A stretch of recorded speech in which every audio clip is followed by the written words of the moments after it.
And the idea is that we will talk a little bit about that in the beginning. It's something we've talked about a little bit before, these ideas around the welfare state and so forth. The reason it comes up here again is because this is a novel that wants to criticize the Swedish welfare state. And so I think it's helpful to touch on that as a means of remembering what it is and how we can link the novel to the critique that is a big part of it.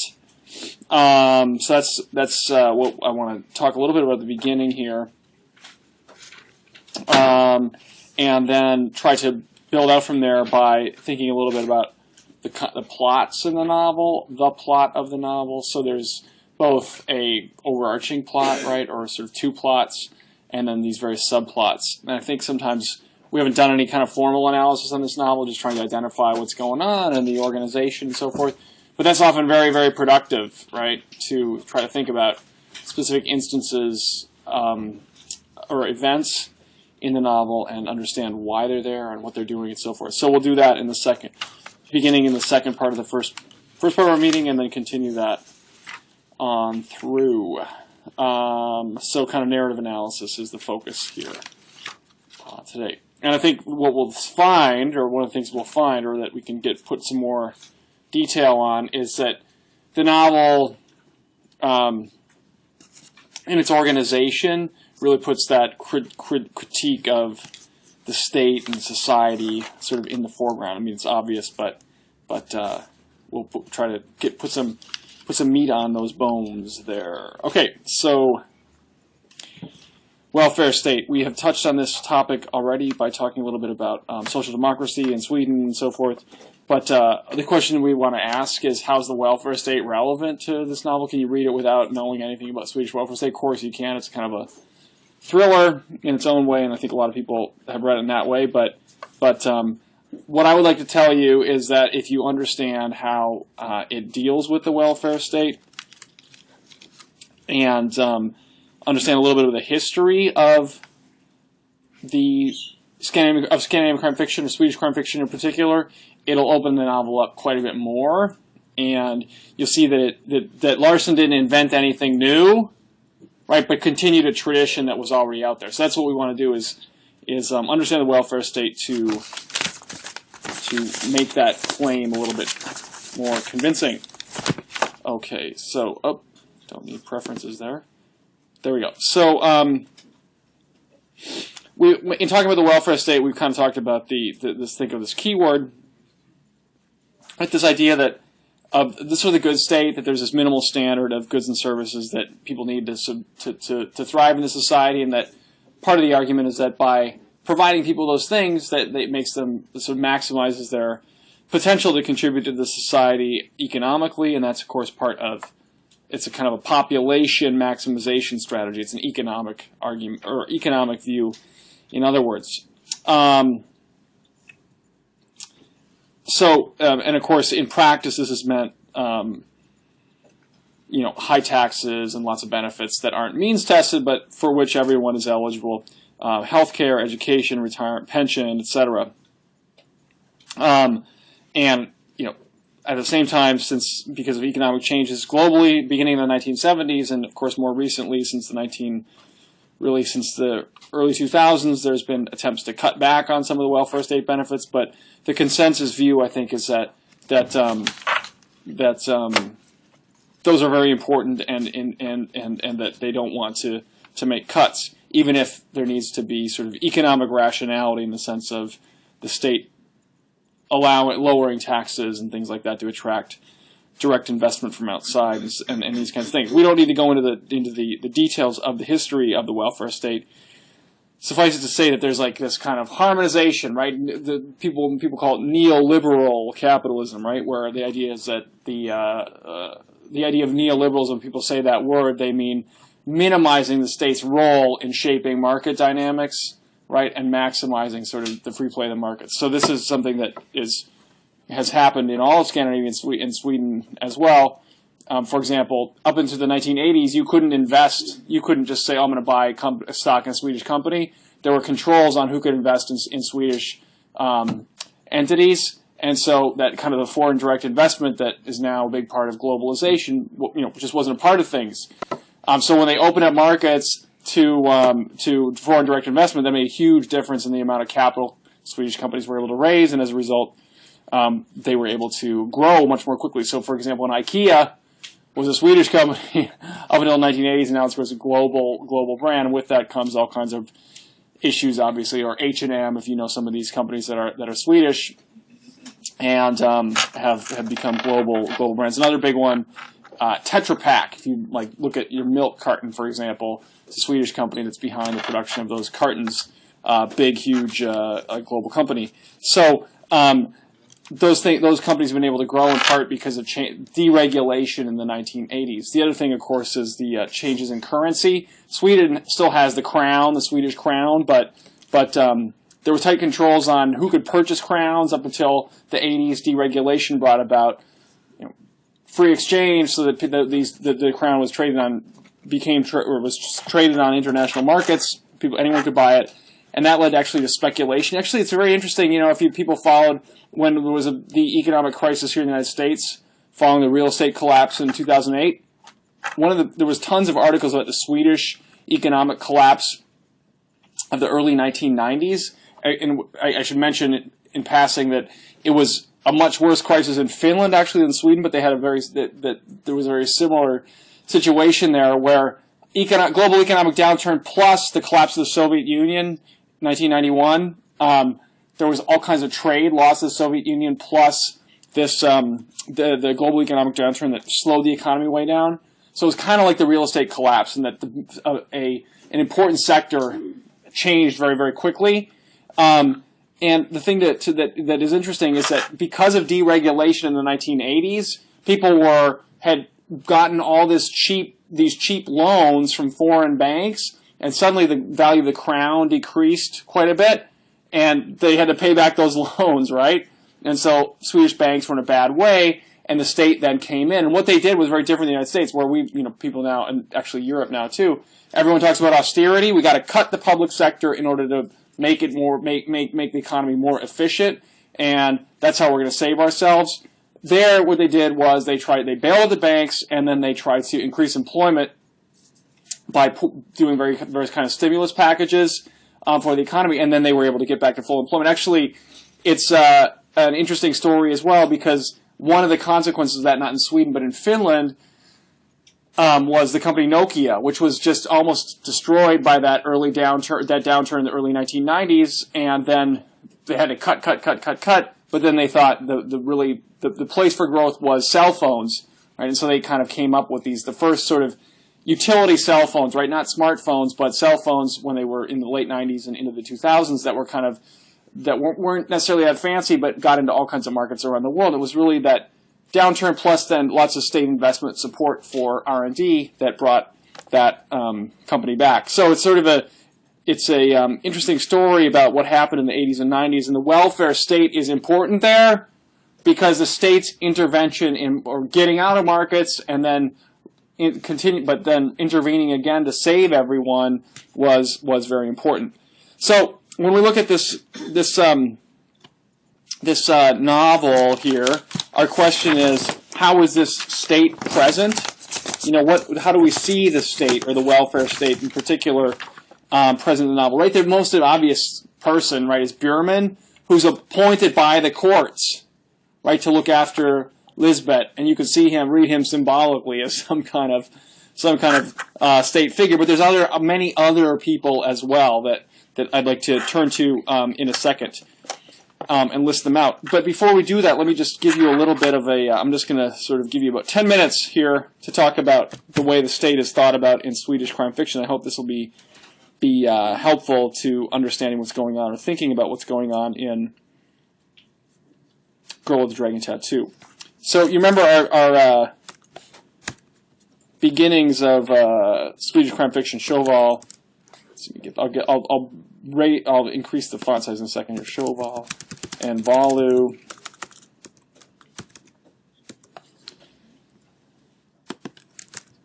Husband-wife team here.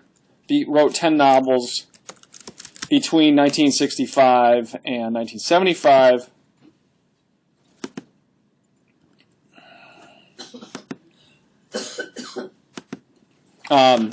Swedish writers, and I want to start with them just because this is kind of where Scandinavian crime fiction starts. And I'll put up two titles here.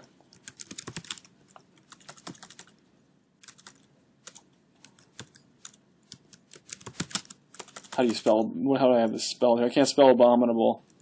Abominable. M-I. Oh, there we go. Is that it? Abominable. I'll leave it misspelled. Forgive me.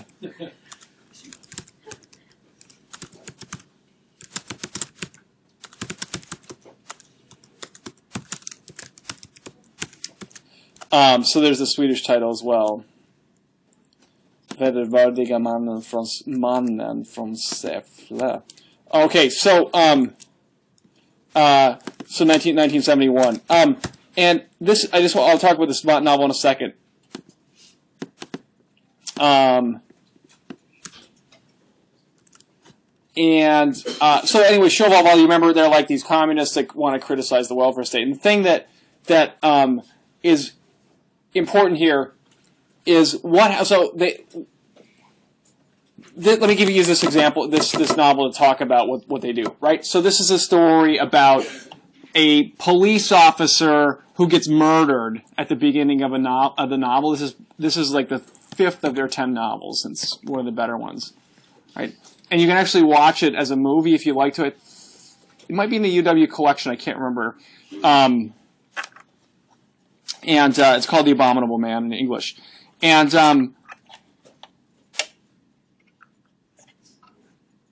anyway, the story is of a police officer who's murdered at the beginning of the novel, right? So the protagonist in this series is this guy Martin Beck, who goes out with his team of sort of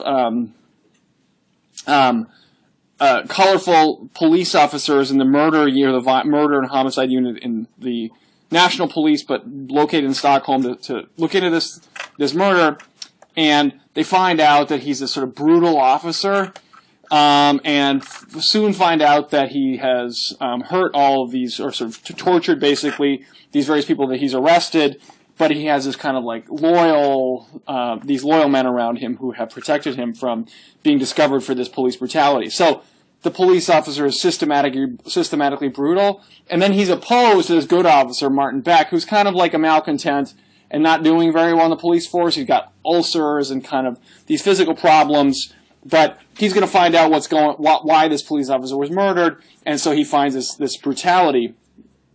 And what happens is that he discovers ultimately that it's another police officer who's killed this particular or this brutal officer, and the reason this guy has killed the officer is because his wife, who was a diabetic, was arrested in some sort of was actually, I think if I remember the story correctly, she has like a diabetic episode, and this officer arrests her for public drunkenness and puts her in jail, and then she goes into diabetic shock while she's in jail and dies, and so this officer who is her husband, seeks vengeance and goes and kills this guy.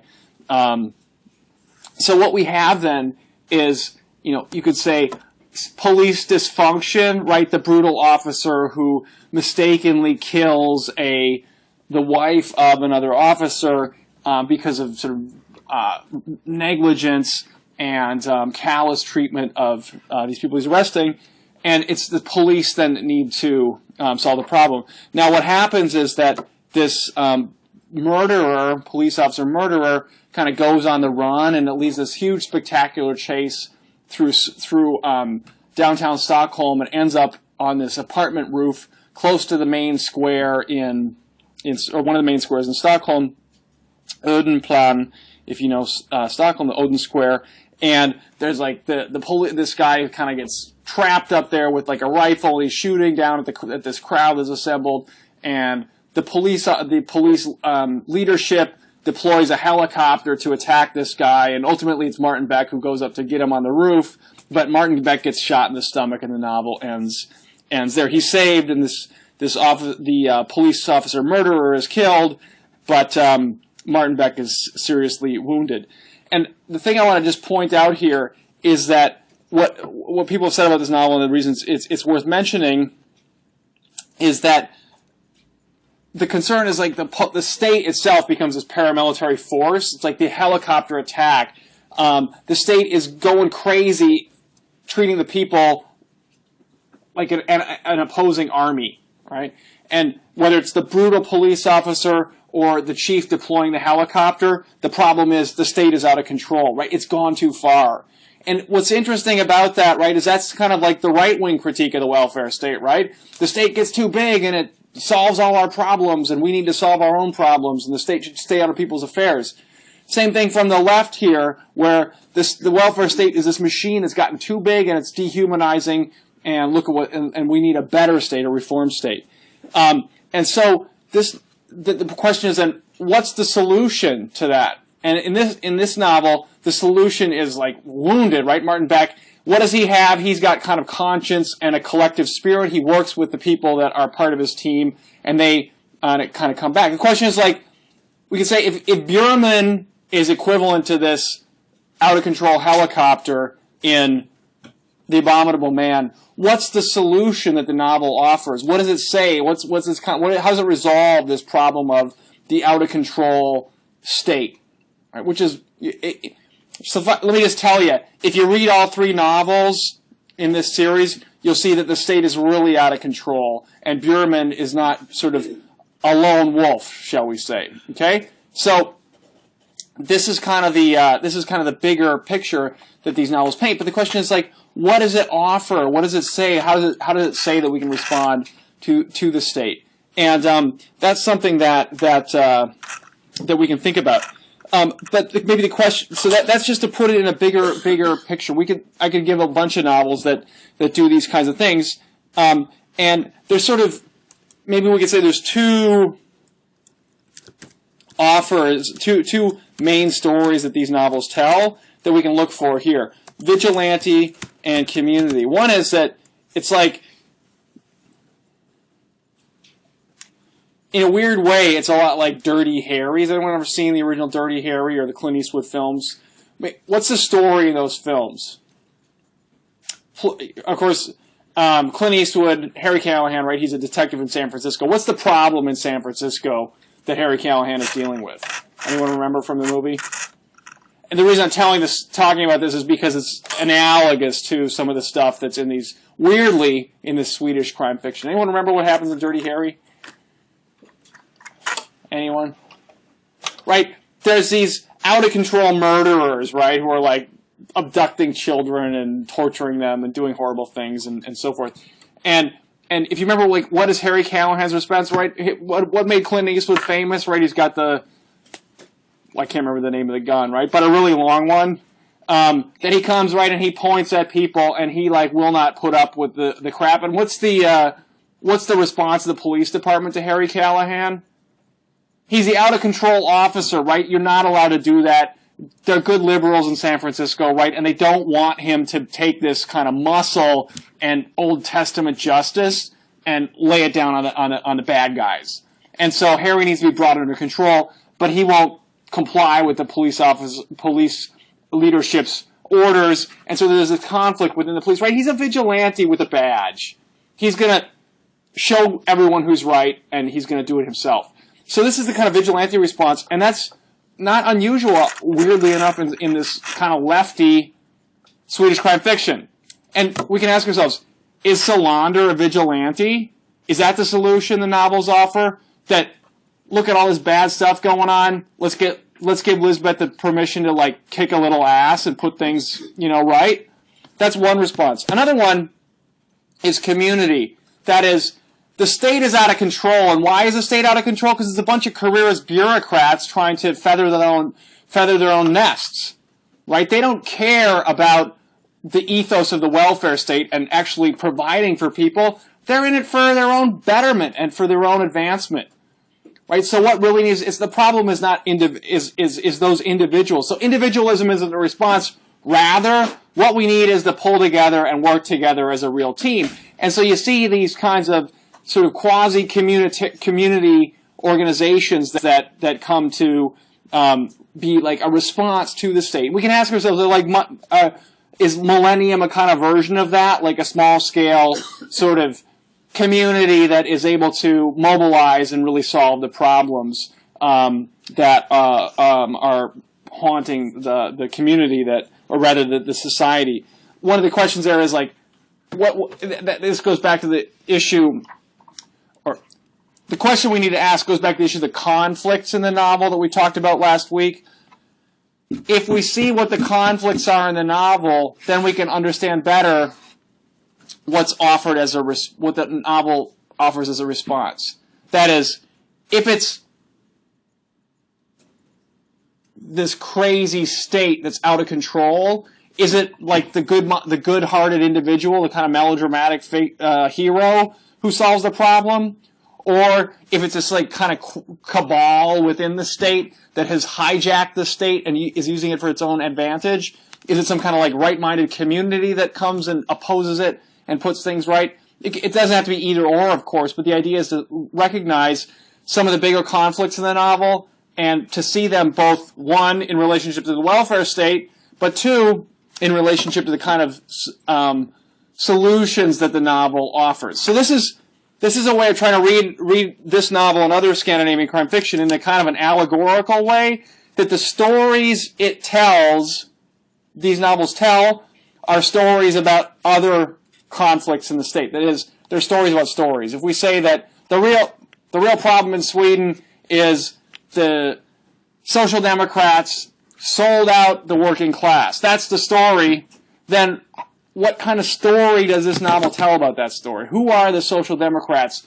Who are the people that they sold out to? Who are the working class that were betrayed? So an allegory is a story about a story, right? And so we're trying to read a little bit in an allegorical way. So to point forward to where we're going to go over the second part of the hour, or the meeting today, what I want to get to is looking at, like, well, what are the plots here? What are the stories told? In order to kind of start to think about that, right, we need to figure out what's going on in the novel, right? What are the stories? What are and what do they say? And so we'll get to that, but I want to start with the state first. And the place I want to begin is just to ask you, like in the first, 3/4 of the novel that we read so far, how is the state visible? What figures, what institutions, what events, right? How is it present? And of course, one of the interesting things here is that this is the one novel in the course that's not a police procedural.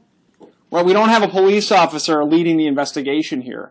And so in a way, we have like an absence of the state, and yet the state is present in a lot of other ways. And so what I want to do is just begin by inventorying how is the state present in this novel. So let's just do that, just talking with people sitting next to you. Do your best to try to identify at least 3 instances of the state being present in the novel. Okay, there's a lot of them, but try to do that, and then we can make a list of it and talk about some of those instances, and begin to think about the way in which this novel depicts the presence of the Swedish welfare state here in The Girl with the Dragon Tattoo. Okay, so let's take a few minutes to do that, and then we'll talk about it as a class.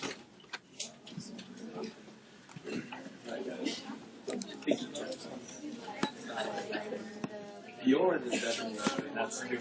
You're in the tech. But it was a jail.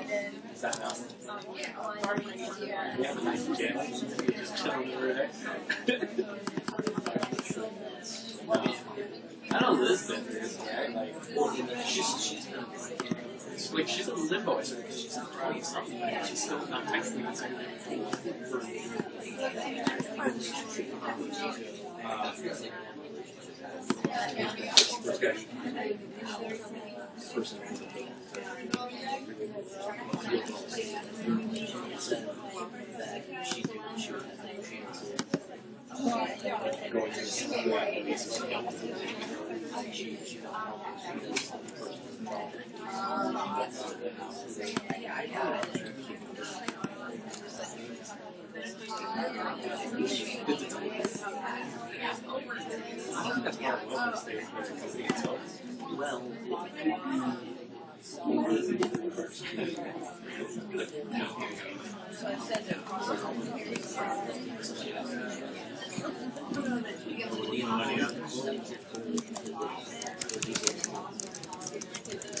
So I feel like oh, never mind.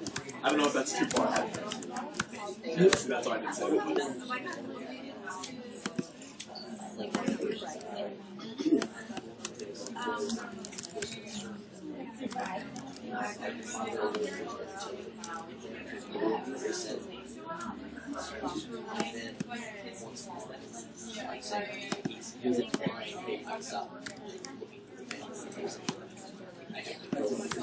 You saw what happened, right? That twist blew my mind. I don't want to spoil it. There's a crazy twist. My mind just exploded. I was like, holy crap! I'm a little ahead. That's just like, and he's seen the movie, so we don't want to spoil it for you. But just keep reading. It gets really exciting. I honestly can't think of maybe him going to jail. The whole millennium thing.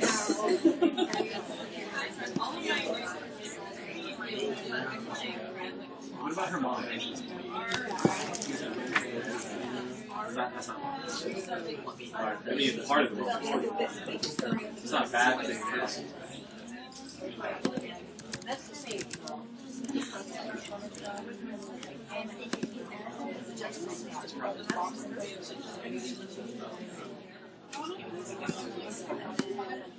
There's no big one. Things that pop out inside.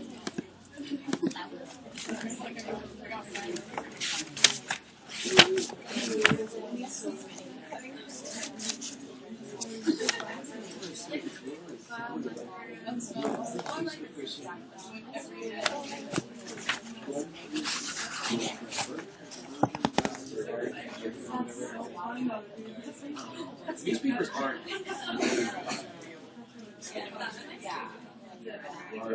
No, they're shared.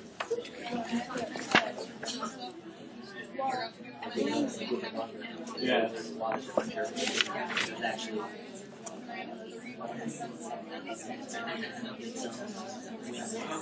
The company is the corporation itself. They can't be like right? Yeah, right. Okay. You see your technology. But even if you don't pass,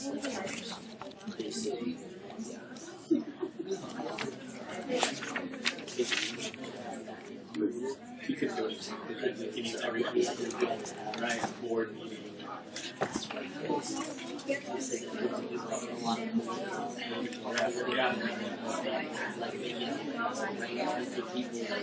wasn't just hey, this is the right thing to do. You have to have faith in those people.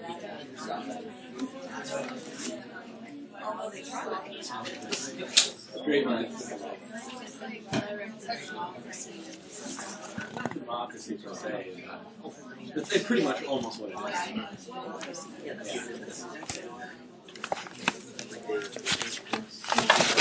Okay, let's turn to the class then and see what the question was. How is the state present in the novel? You can let's just get a list here, and then we can kind of look at each example and figure out like what's going on with it. But yeah, let's hear what people came up with.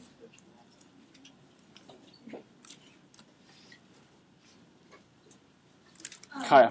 We talked about how it was his whole life, kind of an example of state involvement. Okay. She grows up in foster homes, and she was delinquent, she's kind of been followed and looked after. Is entangled with the state. So, foster homes run by the state, court interventions, right? Guardians. Who are her guardians? Well, we have a specific example of Bierman. Okay, so we have this Niels Bierman. Who else is there as a guardian? Anyone remember? Right, Holger Palmgren, I think it is, isn't it? And let's come back to those names a little bit later. But yeah, these certainly in terms of these, or rather, these two men as her guardians are characters who stand for more than just themselves, right? Their office is as appointees of the court to, they have power of attorney over Lisbeth, right? So she can't control her bank accounts, she can't sign for anything. They're the ones she has to go through, and they have very different methods of dealing with her. Even though Palmgren, we see very little of him, only at the very beginning of the novel, but clearly he's had a huge impact on Solander's life, and as a representative of the state, they stand for different kind of a different ethos, the two of them. Right? Okay, so we'll put that aside and come back to it. Other things that Kai, you don't want to add, or are you have other people? Yeah, Cassie.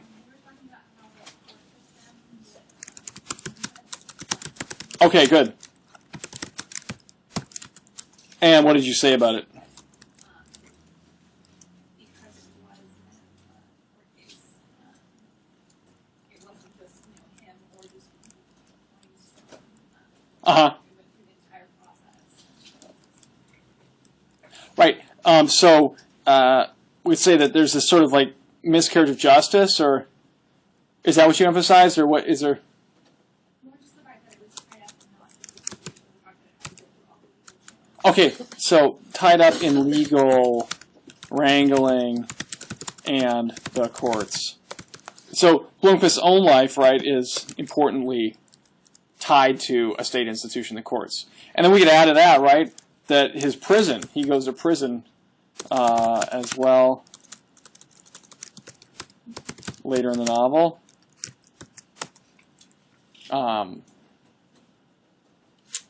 Right in the novel, it's like goes off to prison, write his book, right? Get things sorted out, a little peace and quiet after his research time in Hedestad. Other ways in which the state is present here. Yeah, Austin. I just thought was the whole Lindstrom thing about how the Swedish government invested in trying to help former Soviet countries out. So Okay. they made big investments. Right, so how does that work, right? Sweden, which I'll just indicate with an S, right? Let me get this straight here. Right, supports Baltics, or supports Eastern Europe with direct investment, right? They're giving their money to companies that are operating in these areas, actually Swedish companies operating in these areas, or Swedish investors in the former Eastern Europe. Economy will put,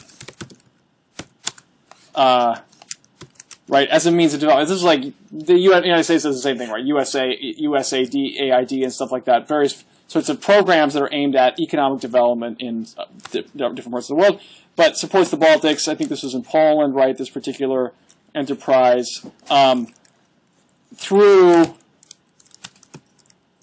grants to Swedish companies, right, in this case. So there are certainly other grant programs, but in this case, the problem is money given to this Wennerström's, these relatively these shell companies, right, that he's using to funnel off the money with the appearance of working in Eastern Europe. So this is an instance of state intervention in as much as the state's money is going to these Swedish companies that are supposed to be helping out or getting things going in Eastern Europe, former Eastern Bloc, but things aren't going that way. So there's another good example of the state operating here. Agnes. Well, I felt that was also kind of implicitly present in the book when Salander was conflicted of whether or not to report the rape. Okay. Police. Okay. She talked well enough that it talks about like custodianship and guardianship. Right. In fact, right, I think we read a passage last time talking about this rape episode, right, where she's like, she knew about women's homes and crisis centers and so forth, but she didn't have a very high regard for them. So should we just put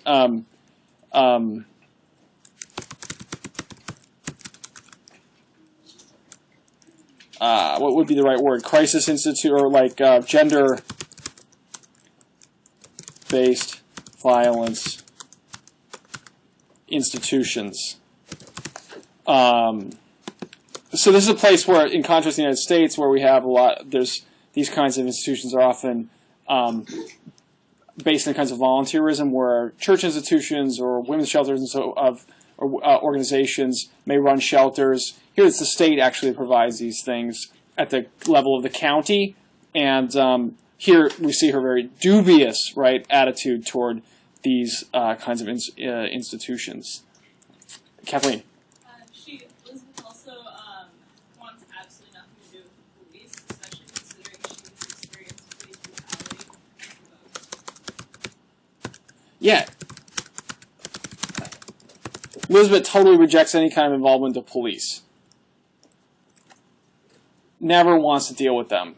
And as Kathleen observes, she seems to each time invoke that I've had problems with them in the past. And so does she trust the state? No, she has no trust for the state. So in a way, her attitude is indicative of a broader kind of distrust of state institutions. Cameron. Kind of an analogy in the way that the Wenger Corporation was run, in that even though Martin was in charge, even to pass simple legislation, he had to do horse trading and a lot of politicking between all of the family members in order to it seems like an analogy for kind of the corruption inherent in that system. Okay, Wenger family businesses analogous to welfare state, should we say. One of the things that's interesting here, as I sort of mentioned in talking about Sweden, was that the Wenger corporations are kind of in miniature, a version of post-war Swedish capitalism, where these large swaths of the economy were dependent upon kind of old-style family businesses. That this is kind of up until the 1970s, basically. The oil crisis kind of changed things. But so the Wenger family is kind of like an old-fashioned Swedish industrial family, just like Andrew Carnegie or something like that, right? It's kind of an earlier stage of American capitalism. And it's almost a kind of mercantilism, right, where the state is an important partner with these companies to make things operate in a profitable manner. And the way this worked in Sweden is what people call corporatism, which doesn't mean favoring the corporation, but corporatism in the sense, in the way political science uses it, to talk about a kind of negotiation where there's three people at the table in the corporatist state: labor, capital, and the state itself, who brokers deals between labor, the unions, and the owners, right? So you get these long-term contracts that are stable and allow for economic growth with high levels of employment, and yet at the same time, right, they require lots of compromise and lots of this kind of horse trading that Cameron mentioned to make things happen. So the Wengers are, they're friends of the state in that sense, that it's the way that they can influence the contracts is by oftentimes pushing these ministers and under ministers of say commerce and so forth to help out their interests. So this is, in fact, that's why Sjöwall-Wahlöö, that's why they criticize the welfare state, is they said it's really just in the pocket of capital and pushing the workers around to get better contracts for the owners. And what we need, right, is a communist revolution. So this is a good one to remember, that the Wengers are kind of a version of this old-fashioned industrial family that is benefiting from the beneficence of the state. That is, the help and goodwill of the state. Pete, did you have your hand up? Yeah, I don't know. I was kind of thinking, back in the States, they like to keep records and stuff, especially with the older cases. She went back out of the police. So it's Okay, so another one is like the national police, right? It's kind of, this is where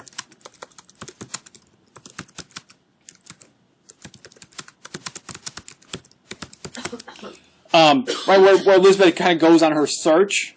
And this is actually a really interesting part of the novel, right? Because this is one of its big appeals. What does Lisbeth do? Does she depend on archives and records? Right, yes and no. Because on the one hand, we actually see her in the key moments of the novel here in a newspaper archive, right? Going through the archives like that's what you were supposed to do, right? Go dig in the archives, dig in the library, and figure it out, right? There's some like notion of research there. But is that how she usually does it? No, she's a hacker, right? She goes into her own personal kind of archive that she's created with various ways of coding around firewalls and getting at stuff she's not supposed to get at, and she kind of invents her own archive by which she solves these problems. So it's like the state is this kind of old-fashioned library that is light years behind Lisbeth, right, who's on her laptop solving everything with a few keystrokes and getting the information that way. And so, in a way, I think Pete's point is an important one to remember, that the state is kind of old-fashioned analog, and Lisbeth is contemporary digital, right? We could just maybe put that. This is actually a conflict,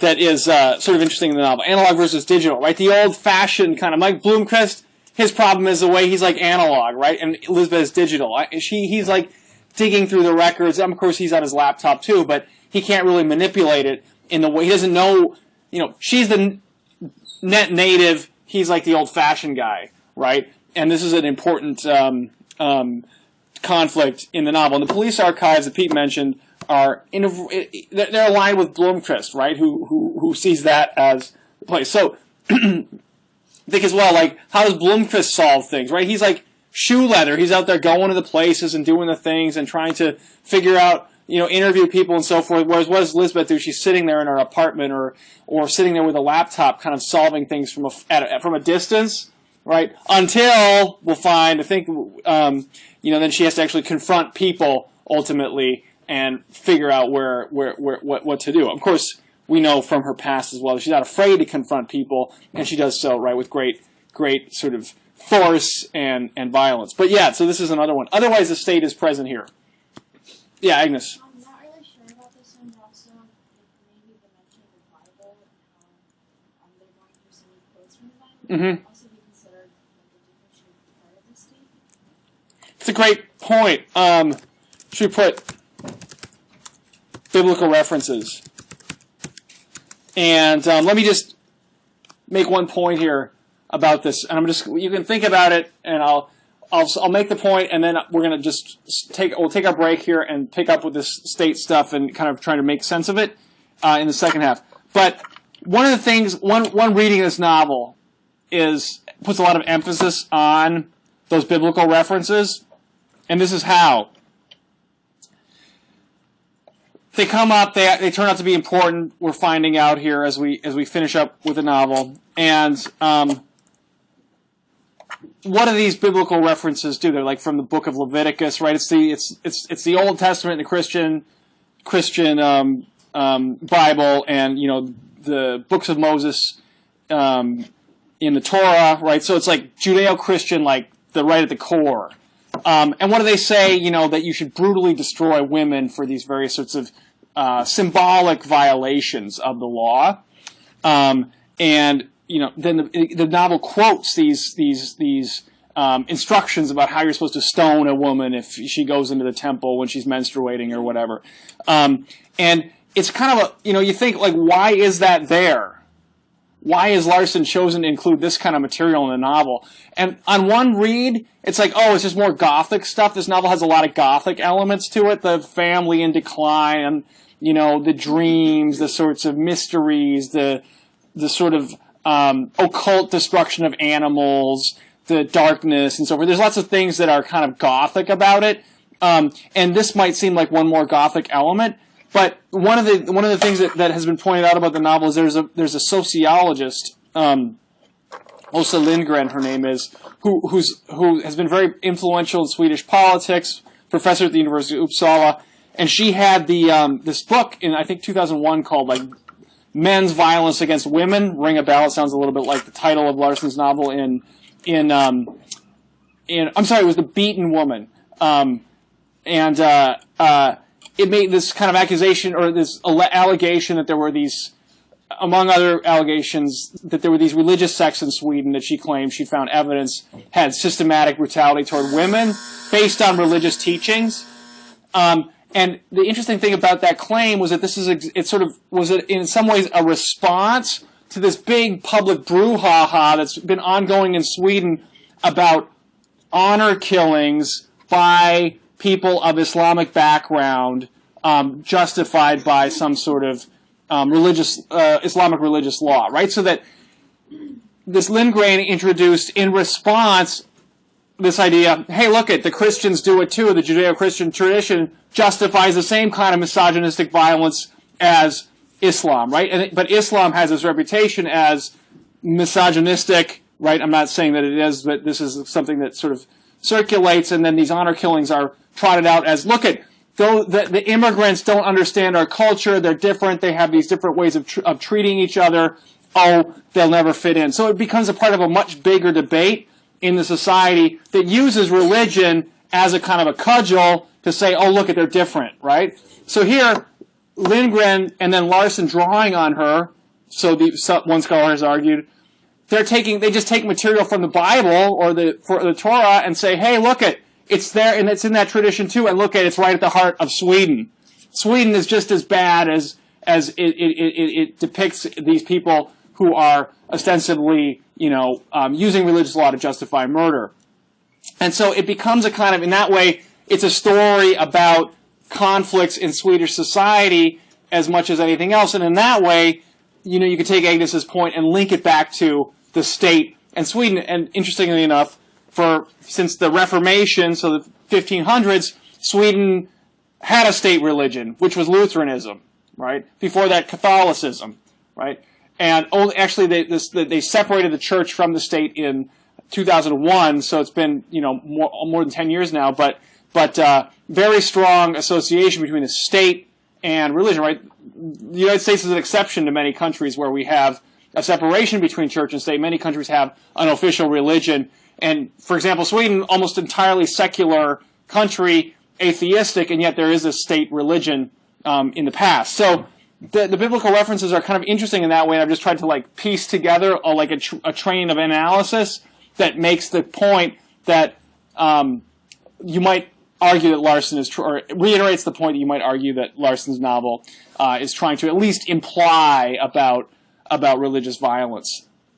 But people have come up with a great list of stuff. So let's take a break here, start at about past, and then we can do a little bit of interpretation, like what story is this trying to tell, and then look at plots to figure out how that story gets pinned down in various parts of the novel.